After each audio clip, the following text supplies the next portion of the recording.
දැන් මේ හිටපු කතානායක අශෝක රංගල මහත්තයාගේ තනතුරට ප්‍රශ්නයක් තිබ්බේ ආචාර්ය උපාධිය නැහැ කියලා තාමත් වෙනවා. ඉතින් විභාගත්තයි මහත්තයාලා කිව්වේ ඒකට දැන් දඬුවම් ලැබිලා තියෙනවා බත් කළා දෙන්න කියලා. දැන් මොකටද මේ වගේ වැඩක් කරා කියලා කොහොමද හිතන්න බැරි?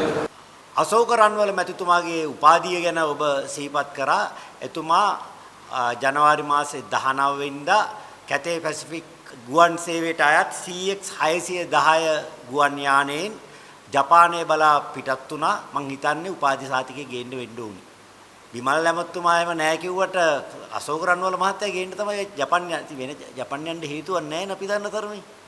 ඉතින් අපි හැම මුළු රටම අහනවා පයින් ගියත් ගේන්න කල් ඇයි ගේන්නේ නැතිද? එතුමා තව උත්සාහයක් දරන්න යන්නේ නැති. ඉතින් එතුමාට නැහැ කියලා බිමල් රත්නායක ඇමතුමා දන්නවනම් ජනතාවට බොරු කරලා ගත්ත മന്ത്രി ධූරය සම්බන්ධයෙන් විනය පරීක්ෂණයක් කරලා ඉවත් කරන්න නැත්තේ ඇයි කියන ප්‍රශ්නෙටත් එතුමන්ලා උත්තර බඳින්න වෙනවා.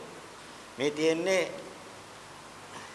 හිටපු කතානායකවරයා ජනවාරි 19 වෙනිදා රාත්‍රියේ ගුවන් තොටුපළේ පිටවීමේ දොරටු අංක 12 අසල තියෙන පොරොත්තු කාමරේ වේටින් රූම් එකේ එතුමා වාඩි වෙලා ඉන්න දර්ශනයක ඡායාරූපයක්. ඉතින් එතුමා ජපාන් ගිය බව ස්ථිරයි. සාතිකේ ගේනවද නැද්ද කියන එක නම් අස්ථිරයි.